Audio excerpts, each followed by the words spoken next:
सुखी झाली असती रे. बापू मामा, परत येण्यापूर्वी मला सारखं वाटत होतं तुम्ही मला जवळ कराल की नाही. अरे वेडा आहेस की काय? तू इथं आलास आणि मला सहस्त्र हत्तींचं बळ आलं रे. तुझ्यासारखी 5 माणसं देखील पुरे आहेत त्या गावाचं सोनं करायला.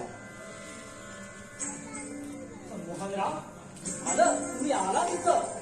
म्हणजे तुम्ही परत आल्याची गोड बातमी देणारा होतो मी बापूंना ताबडतोब. अरे पण तो मगाशीच आला ना, तू विसरलास मला सांगायला. हो विसरलो. ताबडतोब आल्याबरोबर एक ताबडतोब सुटलंय बापू. काय? आपल्या बेलाचा हा प्रश्न सुटतोय. मोहनराव बेलाशी जाऊ दे गंगाधर, ती नाही म्हणाली. ती इथंच राहील आणि बापूंच्या जीवाला गावाचा छळ सोसावा लागतो. आणि गावानं का बोलू नये? जिथं जीव लागतो तिथंच जीव सुटतो. बापू स्वच्छ चारित्र्याचे आहेत असं अभिमानानं सांगावंसं वाटतं प्रत्येकाला. पण मी देखील म्हणतो बापू एकटे असतात. मोह शिरला आणि तो ताबडतोब तोडला नाही तर काय होणार?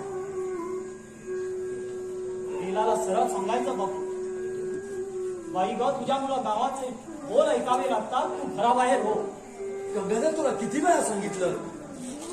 पण बापू बेला मोहनरावांसारख्यांना नाही म्हणतं म्हणजे तिच्या विचार तरी काय आहे? मोहनराव एखाद्या वेळी ती बापूंच्या मनावर भुरळ घालायची. ते काही नाही बापू, तुम्ही ताईंना घेऊन, पण ते पटत नाही ना तुम्हाला. मी म्हणतो म्हणजे मोह, मनाला मोहाचा स्पर्श होणं म्हणजे पापानं पाऊल उचलणं आहे. बापू तुमच्याकडूनच ऐकलंय आम्ही हे.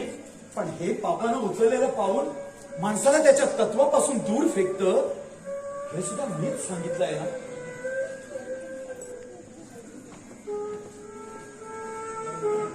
मोहनराव ही बेला तुम्हाला नाही का म्हणाली?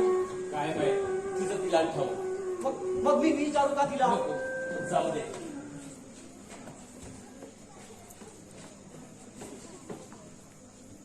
गंगाधर तू म्हणत होतोस तेच बरोबर. अरे मोहाचा स्पर्श झाला की तो तोडलाच पाहिजे. तत्व करणाऱ्याला मनशांतीची गरज असते. येतोय मी. बापू मग कुठे निघाला? 2 दिवस मनशांतीसाठी जाऊन येते. कुठं? सांगितलंच पाहिजे. एका दिवस सांगेन, पण पुढे